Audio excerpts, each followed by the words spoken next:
Well, welcome everyone to the ConTech Exec Podcast. I've got Landon Messal with you today. Landon, we talked last week, man. It's been great, but we wanted to talk a bit more because we couldn't cover it all.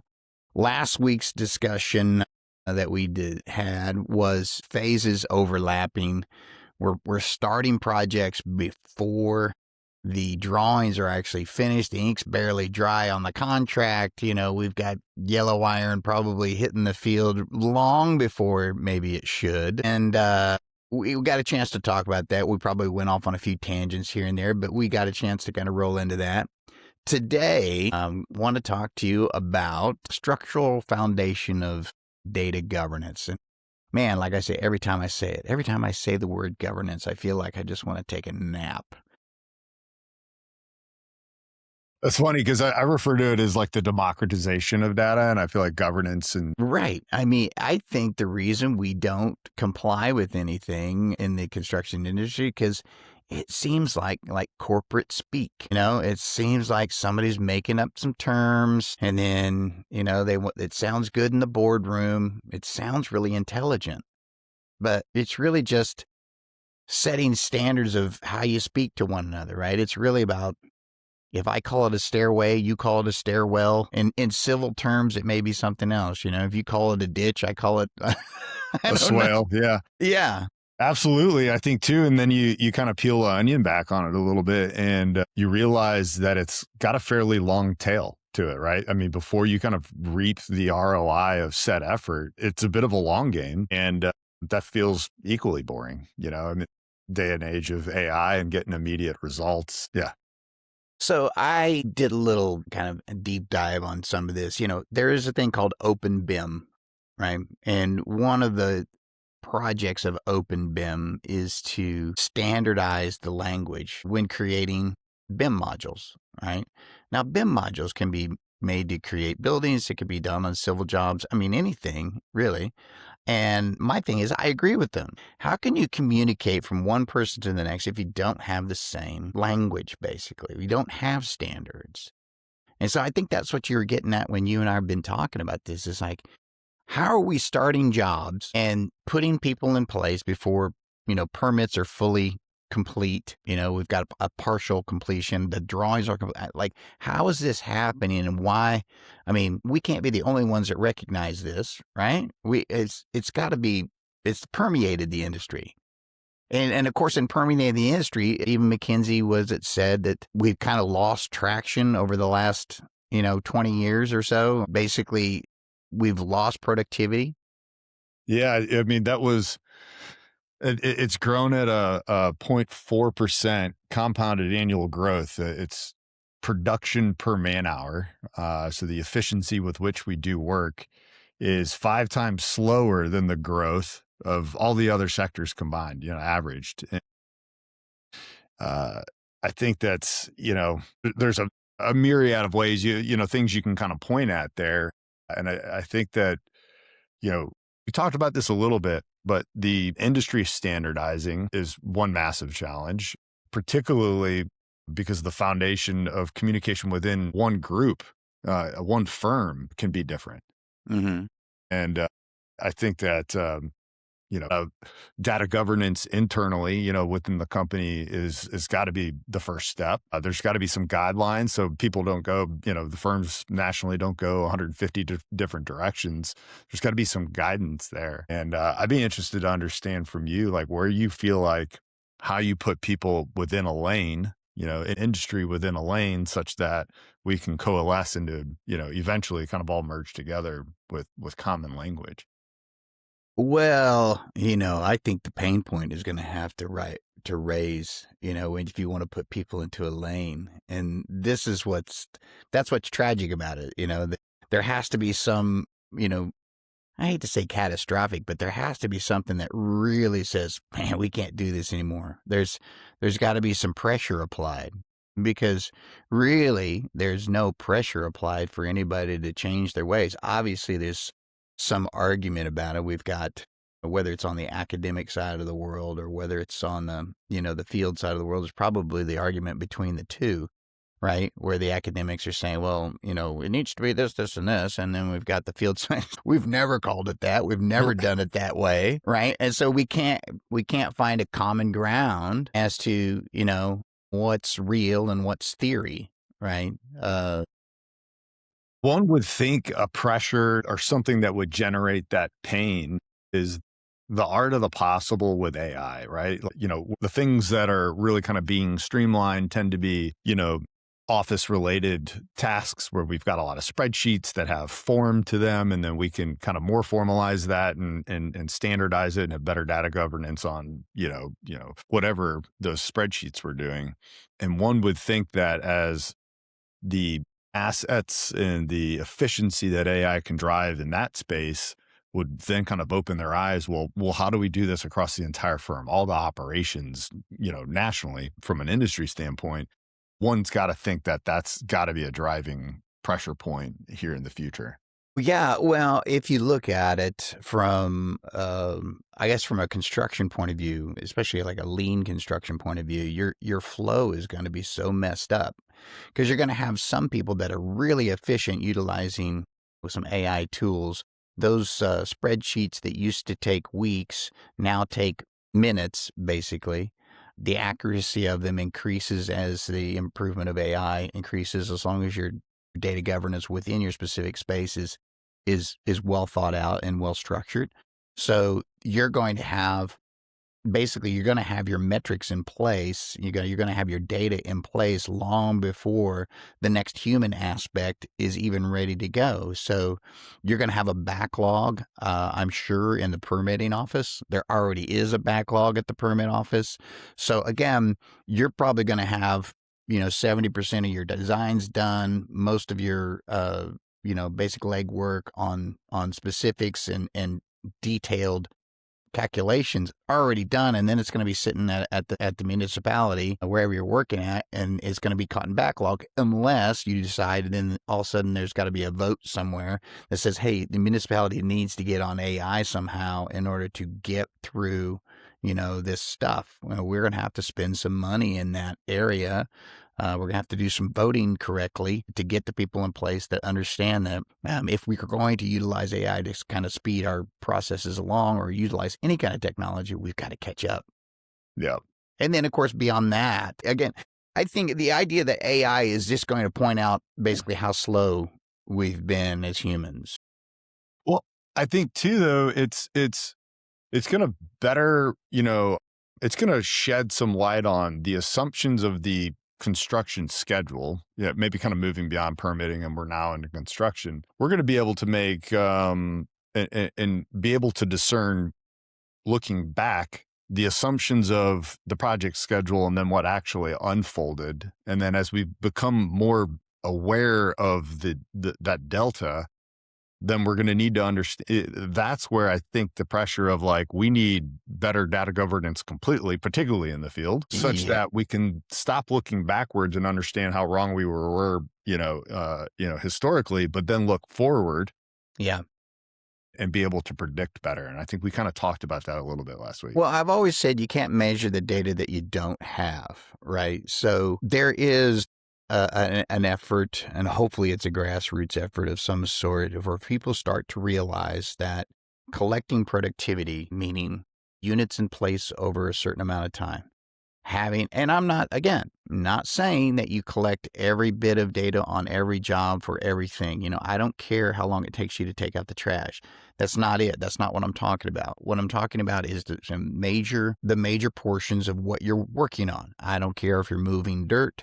I don't care if you're hanging drywall. I don't care if you're hanging steel, whatever you're doing, that major portion, the key things, you measure that of how much of that can you do in an hour, in a day, right? How much can one man do, or how much can a crew do? Because, crews can vary. And in what location was that in? Because one thing that's for certain, and AI is never going to be able to help you out, is you're going to work differently in the winter. You're going to work differently in different climates. You're not going to be doing as much as you did in Texas during April up in North Dakota. It's just not the same. All these environments are different. Even the project environment, like the micro environment of, what trades are in what space, who's in whose way. Hmm. There's nuance there for sure. And I think that, with respect to boring, it feeling boring or even overwhelming, to think like, well, how do we capture all of this information? I think I said on the last call, 4% of the data in the AEC industry is organized and accessible. So like we're talking about today, how do we begin calling 96% of that information and starting to collect it? Yeah. And I think you got to kind of back out and start at the highest level. So when you talk about like, installation at the unit level, like instead of maybe counting each beam, you're like, well, how many rooms can we do? Right. And you start at that level, and then you start, as you get some processes in place to collect that information, then you can start to get more granular, I would think. Right. Well, that reminds me of what they did on the Empire State Building, which was kind of the prime example of how quickly you can do something when you're organized and you're lean in your construction ideas. One, they were pulling, I-beams still hot from the foundry right off the truck. Guys had to wear these bigger gloves and those kind of things keep from burning their hands That's before fascinating. yeah. So they were basically pulling it right off the truck and putting it in place. And also there was a bit of prefab going on as well. So they would do whole sections. And so they started to count the sections of what they could do up as they built it onto the building. So, that ever increased the higher they went up, it actually went faster the higher they went up. It was amazing what they did because they got it. What they understood was if we do this, this, this, and this, and keep these things in place and keep these other things out of the way, that we could put this whole section up here, and then it's another one and another one. And then the whole thing built very, very quickly once they figured out that flow and controlled it. So it's the same thing when we start talking about what we're doing on a civil job or what we're talking about doing on another build over here on a building. It's the same thing. We figure out our flow and figure out where the bottlenecks are, right? And we have to apply those. And again, the only way to be able to measure that sometimes is to go, how much can we get done with the assets that we have?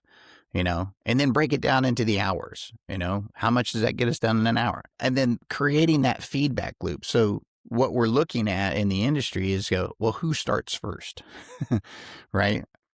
How do we start measuring data that we don't have? So we have to start collecting that data. So I would think that information would likely be first collected in a high quantity and high quality, with this kind of growing, I'll call it an industry, maybe sub-industry of like prefabrication, modular building within a very controlled environment. We're in a warehouse and then we ship that out to the site and they place it. Yeah, That well, I seems think like, yeah, that's the logical answer, right? Because that's a controlled environment most of the time. You've got materials, everything in place that you can work with. It's almost like a manufacturing environment, yep. which, manufacturing has certainly outpaced the construction industry in productivity a ton over the last 50 to 75 years. And there's always these comparisons, right? This is where all this lean construction kind of stuff comes from. I had a discussion with Todd Zabel about the same thing, how construction sites are, truly mini factories if you set it up right, right? Figure out where your bottlenecks are, figure out where your points of control are, and then you make that work. Right. That's how you do it. That's how a factory works. You figure out where the slowest point in the line is, and that's how you know how to calculate your flow. But is that different than critical path? Much different. Much different. Critical path is what I could tell is it's a date of when you're going to get something, right? Not how efficiently you can work up until then and what else you can get done around waiting on this chiller or waiting on some RTU units to get in and those types of things. So again, I've, built structures myself where I got to a point where I was kind of waiting for the RTUs, right? When probably would have been better served if, I had built, other things and done other things and not be waiting, because then, again, if you've got a mechanical crew coming in to get set up and does a bunch of stuff, but then all of a sudden they're waiting and they have to leave and go to another job and they come back, you've got that reset up, you've got all this different kind of thing. It's not efficient, right? What would be more efficient is to say, hey, the RTUs are coming in, on this date, we're setting them on the roof, and then we're going to go, from there on. Or, we could get this all set up here, and then that middle of that point, we can get the RTUs on and connect it all up. However it works out. But again, it's that planning. But a lot of times what happens is you build and then you wait, or something changes. I mean, kind of to your point, we're halfway into starting a project, and then all of a sudden the plans are changing. And why are the plans changing now? Well, because they weren't fully complete when we got them. Yeah. And that kind of goes back to the permitting. It's like a hurry up and wait. It's like a big push, get it into permitting, might sit there for weeks or months. And you might even have some mobilization happening where, again, on the civil, land development side, you've got early site packages that go in and you can start clearing and moving dirt while we're still kind of finishing, the other part of the documentation. Well, does that lack of insight into maybe something like an early site package and what the final design is, I guess the thing to ask is, does that add to the lag? You got an early site package, they're already out there started. Does it add to the lag because there's really not any data clarity? One's got to think, particularly because even if you had a ton of governance on your data, in that scenario where you have early site packages and they're moving dirt, your data's still changing, right? You're still designing, and I think that even just kind of compounds when you go vertical with respect to the hurry up and wait, and again, in a vacuum, you take the land down, you build the documentation, it goes through permitting, and we don't start until you get that ISC set approved, from the municipality, but it's like a race against time. And in doing so, that's seemingly what we've been doing for the last, 20 years, or maybe longer. Right. But then you kind of look at these stats from McKinsey and you're like, well, we're actually way less productive than everyone else has become over 22 years. So does that really work? And kind of what is that impetus? Like what ends up changing land development and construction to be more efficient, create tighter feedback loops, and better prediction of construction velocity? Well, I would say what happens a lot of times is you get caught. And I'm going to give you an edge case here because this is what happened to me. I will say that construction projects and the discussion about data governance and about how to change our processes gets lost in edge case because somebody says, well, that's all good and fine, but then I had this case, right? Oh yeah, that works. That sounds like it would work great, but what about this situation? And everybody's got one, right? Yeah. Right. Everybody's got an edge case, and we get lost in that noise of the edge case scenario. It happens in everything you do. Mm-hmm. I hear it all the time. Like, again, when we were talking before the show here, I'm working on a time tracking, solution kind of thing. We're working on some software, and I get lost in people saying, well, then what about this scenario? What about that scenario? Those kind of things. I was like, oh, wow. Okay. And I got a good one for you. So this is kind of a civil story. So we're going to kind of up your alley here a little bit. We were working on an industrial building. We were going to do a ground up. And so we went out before everything. We got there taking core samples kind of, around the space. Well, what we didn't realize is where they took the core sample from was great. Everything looked fine. And then we started digging. And they didn't take some core samples in a certain area. And we found a cadre of old tires and everything else. And it turned out to be just this massive, pit. They had dug a pit, put all these old tires and dumped trash, tires, everything else. And then the thing went like down 20 feet. And so we ended up, just scratching our heads going, okay, what do we have to do? So we ended up having to dig it down 40 to get all those old tires and everything kind of out of the way, basically clear the whole site out, and then bring in all fresh new dirt. I mean, again, it just added, and it seemed like it was never ending. The more we dug down, the more tires we got into. And so this is one of those things where it's like, well, what happens when I get into this edge case of I found a bunch of tires underneath where I started? Man, it's crazy that this. I'm going to pivot from that scenario to this, but to your point, you cannot get lost in the edge cases because if you think about it, there's the more you talk about the edge case, then you start to like inflate how much that actually represents of your work because you're trying to poke holes in a situation, and so you think of all these edge cases, and you're like, well, that's almost every project's like that. When in reality, you know, edge cases represent 80, percent. I mean, and I use that word or that number. We spent longer than I'd care to admit at my previous firm creating file naming standards. And I kind of go back to this commencement speech at the University of Texas. It was Admiral McCraven, I believe he was a SEAL, and he was talking about the importance of making your bed in the morning, like Oh yeah, I heard that. the Yeah, I've heard doing that the one. Yeah. little things correct, right? And if you can't even name files consistently within the firm, how do you even like wrap your arms around data governance and just data collection completely? And we spent months, a group of six for a firm that was about 250 people, kind of coming up with file naming standards. We spent the most time on how do you date a file?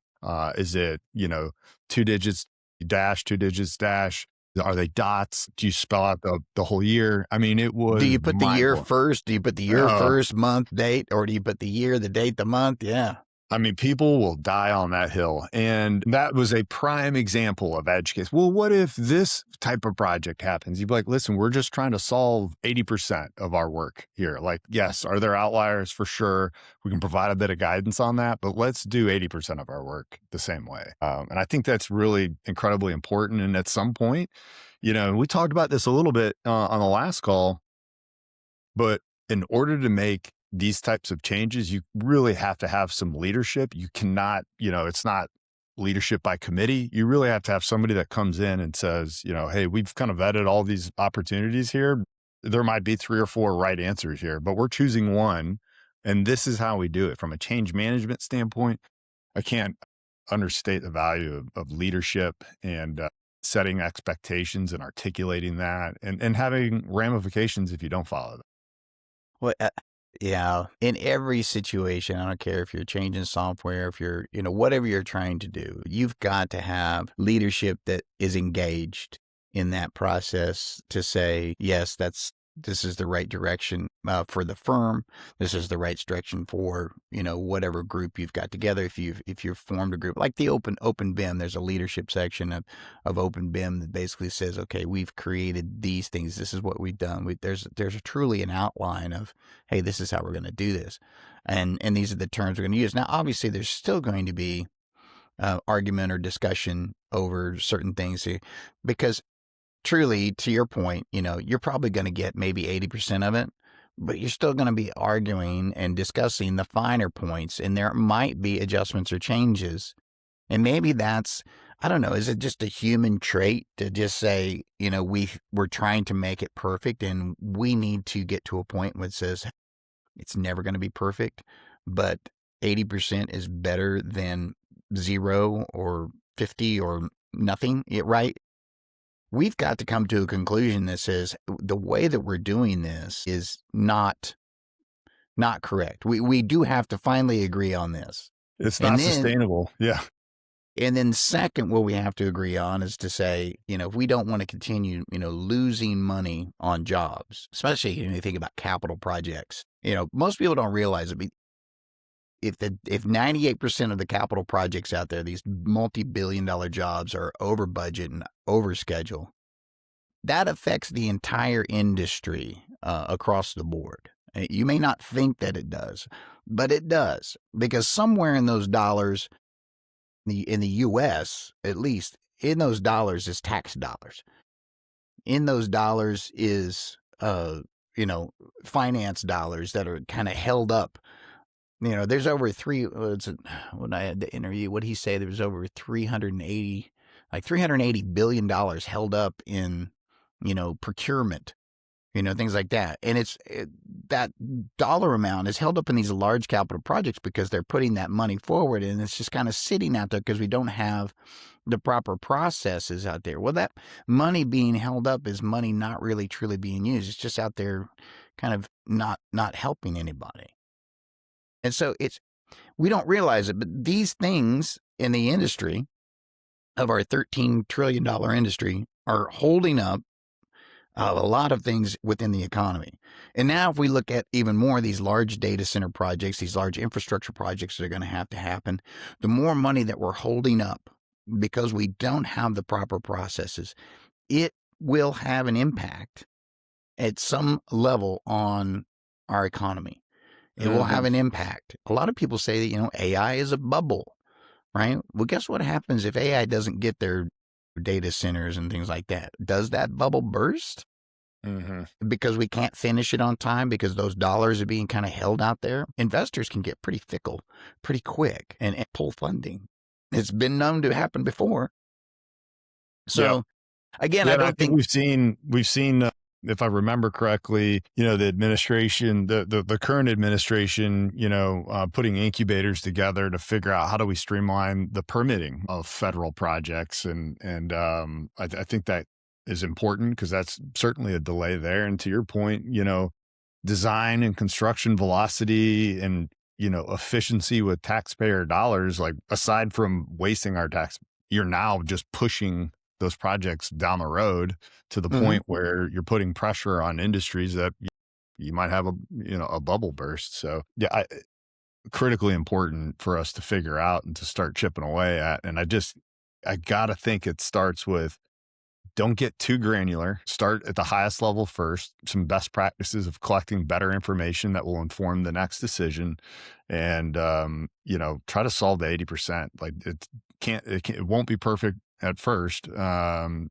it may never be perfect. But it seems like the kind of a roadmap that we need to take to better data governance.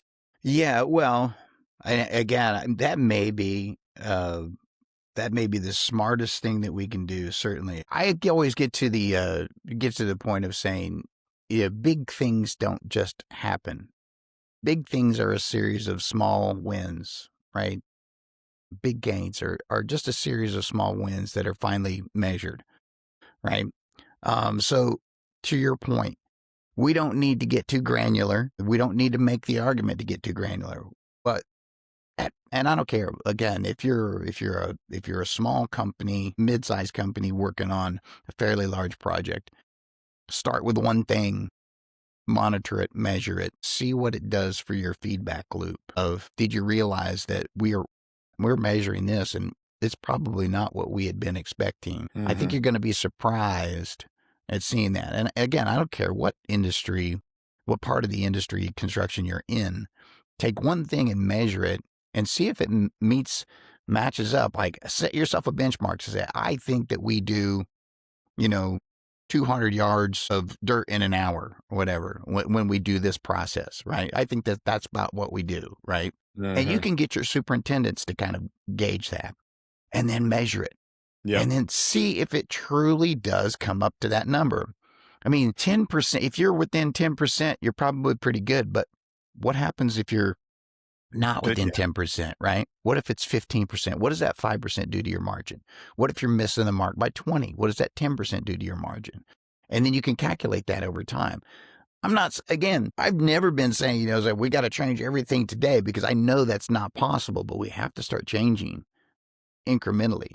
How does that play kind of in like the grander culture of US or maybe even globally, where, in social media, we primarily hear like massive success stories, like we're a startup. And so it's pretty easy to kind of go down a toxic lane inside of, LinkedIn to see, other companies that have had just incredible growth, and you're like, oh, well, we're not them, we're failing. Where, to your point earlier, it's, great success happens over time with effort, and there's small wins that are compounded on top of each other.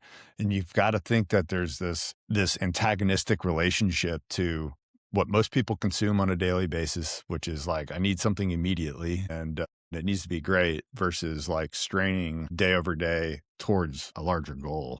Well, I think money and marketing dollars can cover up a lot of horse shit. You know what I mean? Just plain and simple. Money and marketing dollars, they will make you think that something is bigger than maybe what it is, or it has more capability than what it has. It may look very, very glossy and shiny on the surface. And yes, they've made big gains, but they may be in the whole, $1.7 million, $2 million, $10 million, whatever, and you wouldn't know it. Mm-hmm. Right? Because they've spent the money to say, well, we got this great product, right? But again, I could have a very, very large house, but that doesn't mean it's paid off. It doesn't mean that I've got, the Lamborghini sitting in the garage. The house could be empty. I may not have any furniture. Yeah. And that's kind of what I compare it to. You may have this very grand, looking structure, this grand looking thing, but if it has no substance on the inside, right, then it's really not worth what all the marketing dollars say that it's worth. And I will, I've seen this with some softwares out there where they look really shiny on the outside. Man, this thing looks awesome.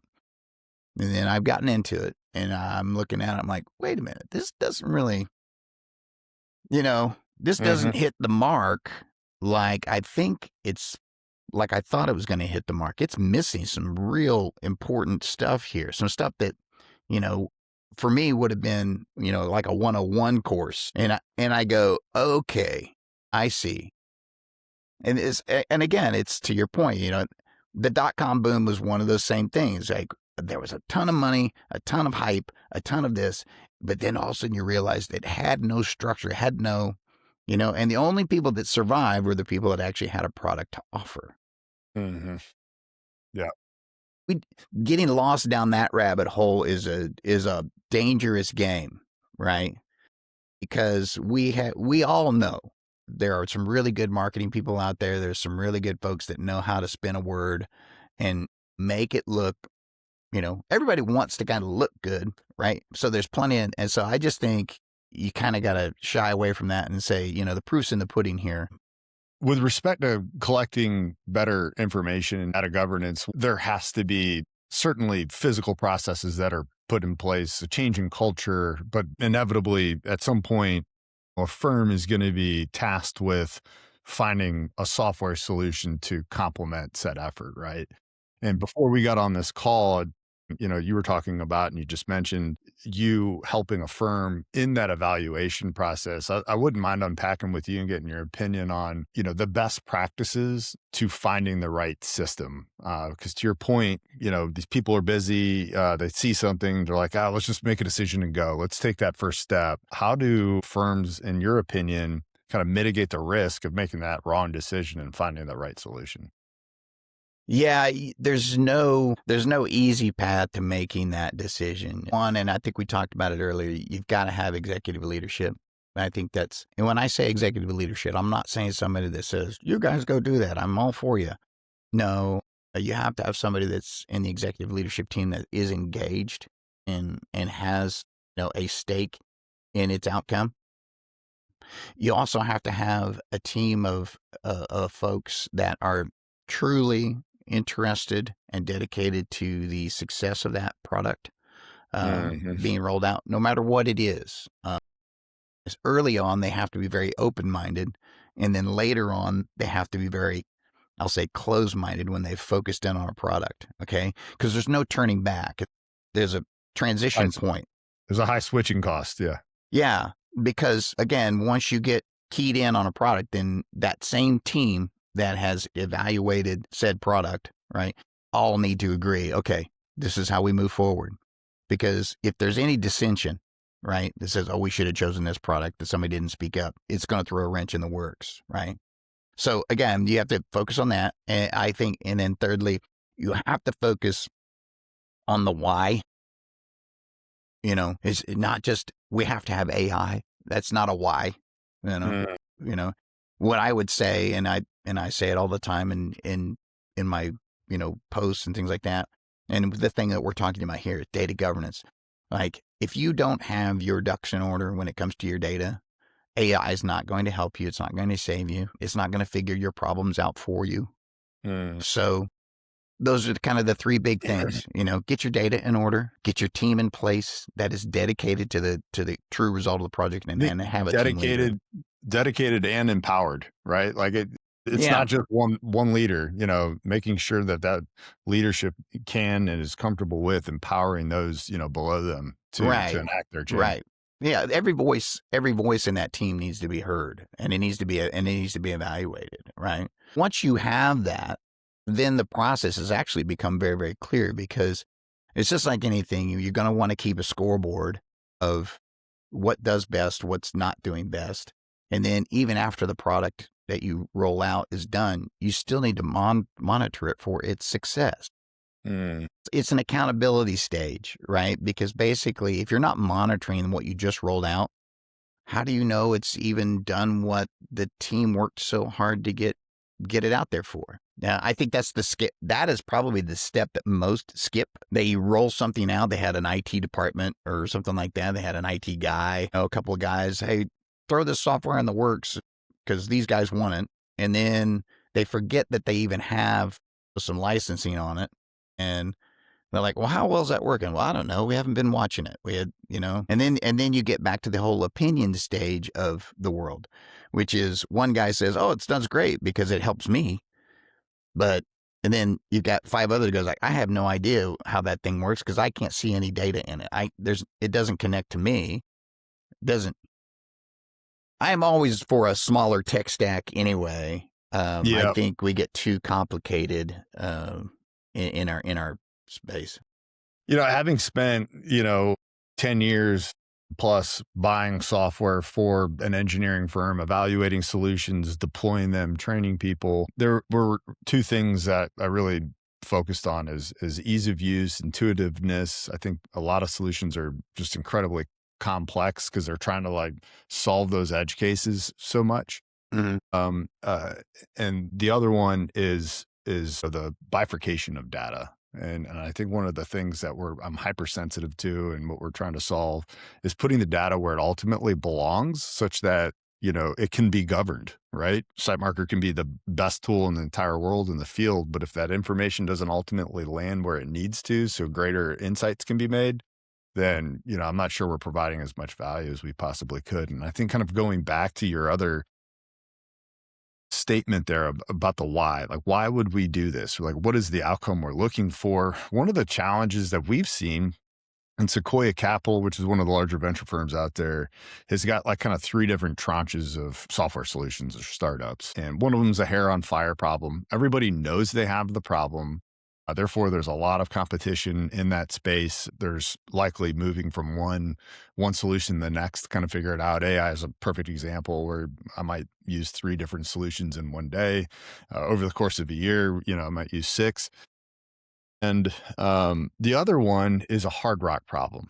And that is a problem where people may not even understand they have a problem yet. And I think that's a lot of where we're at right now with what we're talking about here today is they don't, a lot of the industry doesn't understand the ramifications of working the way they are today. And so part of that challenge is they're not looking for the solution or the right solution. They may not even know the why. Right. Mm-hmm. And so there's like some education that needs to happen on our side to say, here, this is the problem that you have. These are the ramifications of not solving it. And I think that I would like to see more of the solutions in the industry educate and help spread the knowledge of the value of that. And I think that conversations like this are incredibly important to kind of spread the word. Well, one of the things that I try to do when I talk to a client is I just don't talk to, head of marketing or head of operations or whatever. Nothing against the executive team. They got a lot on their plate. They have got a lot going on, but they tend to gloss. They see some of the problems and they know they've got them, but they tend to gloss over because it needs to kind of look good for them, right? And they want it to look good, but then they maybe hire somebody like me to come in and get a good look. Well, I don't just talk to those folks. What I would like to do is I like to get in and talk to the folks that are out there in the weeds. Mm-hmm.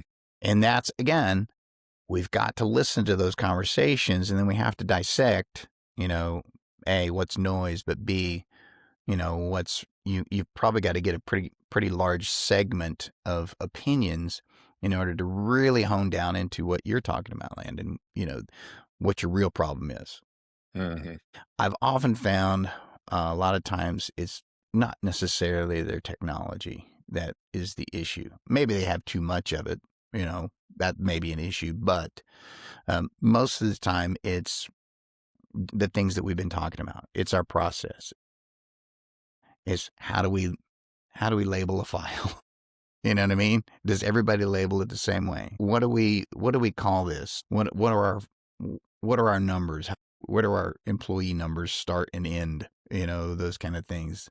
It's like, how do we handle, again, all these little things you tend to build up. But again, you're going to hear all that when you start to really discuss and you put them in a comfortable enough environment to say, hey, I just want to know what's going on with you and work and what you see. But most of the time, you're going to finally get it. They're going to, hopefully most of them will give you a bit of trust level, but most people will tell you all their stuff, right? Oh, And they're yeah. like, they'll lay it out on you, but But they're not it's going to, time consuming. And that's where the value that you bring in is that, short of having a dedicated department that's, having those conversations on a daily and weekly basis and kind of collecting them, that's where I think someone like yourself coming in, maybe with a set of fresh eyes and no opinions, kind of unbiased, to have those conversations, collect them, and really distill the problem down that you're solving helps you answer the why. Like, why would we want to solve this?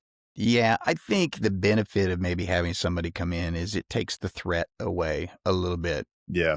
of people saying, people really, they want to be able to give their opinion, but a lot of them are like, I just really want to remain anonymous because at the end of the day, I'm trying to take care of my family.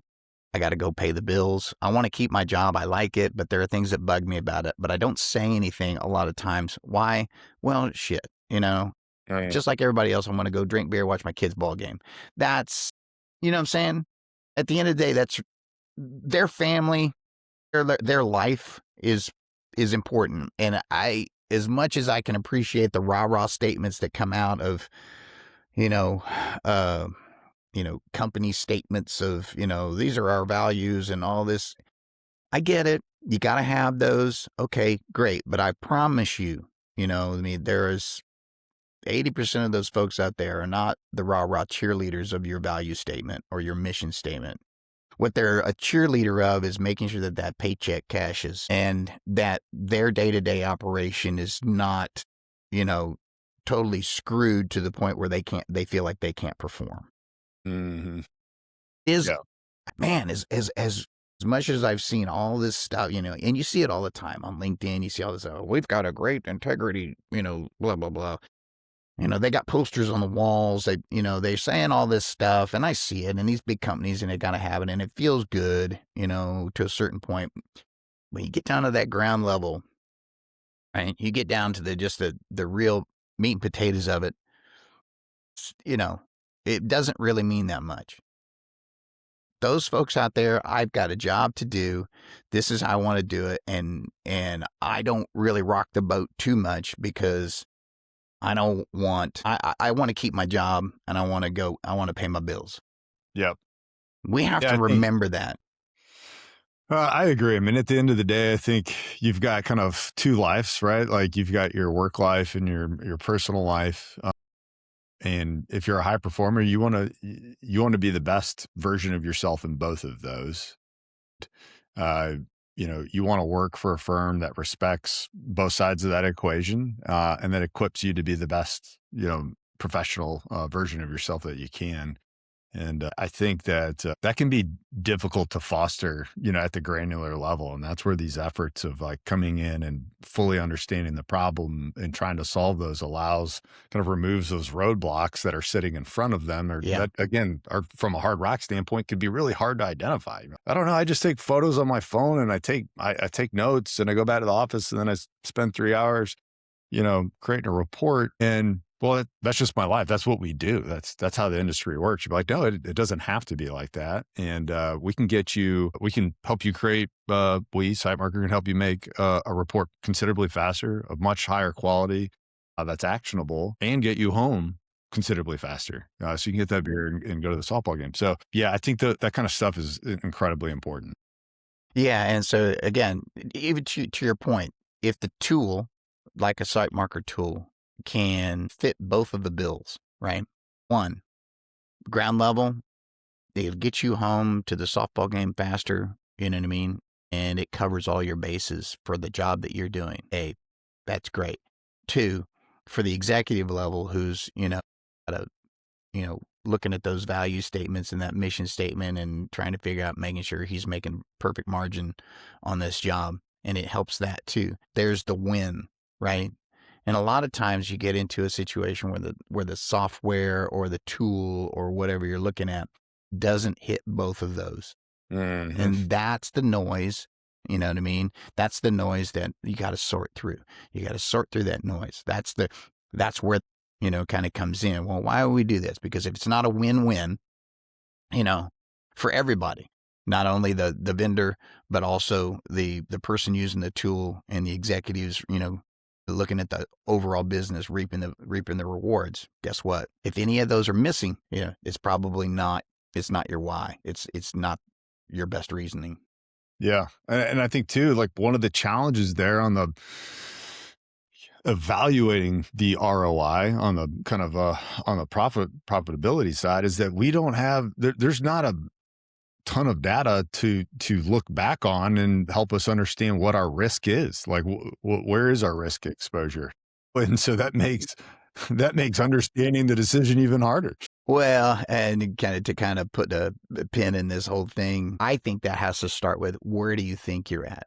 Because right now you don't necessarily have the data to support like a benchmark. So you really, again, we've been working on kind of opinions or getting kind of close estimates, right? Where it's best guess. Okay, start with that. Start with your best guess and then measurement. If you're right, you're right. If you're wrong, then, you're wrong. Again, you've got to start somewhere. Okay, fine. Start with your best guess. Set that as your benchmark, right? And then go from there and then measure, see what happens. But like I said, well, time flies when you're having good times here at Landon. Man, like I said, I think we've covered a lot of good information for folks. And I've really enjoyed it. We can keep going, I'm sure. Yeah, we certainly could. Folks, y'all go check out SiteMarker. I have seen it. He has showed me some snippets of what it does. If you're in the civil industry, AEC, it really is a fantastic product. Yeah, check it out. But Landon, until next time, man, thanks a lot. Everybody out there, thanks for joining us. And we'll see you next time on the ConTech Exec. Thanks, Robert.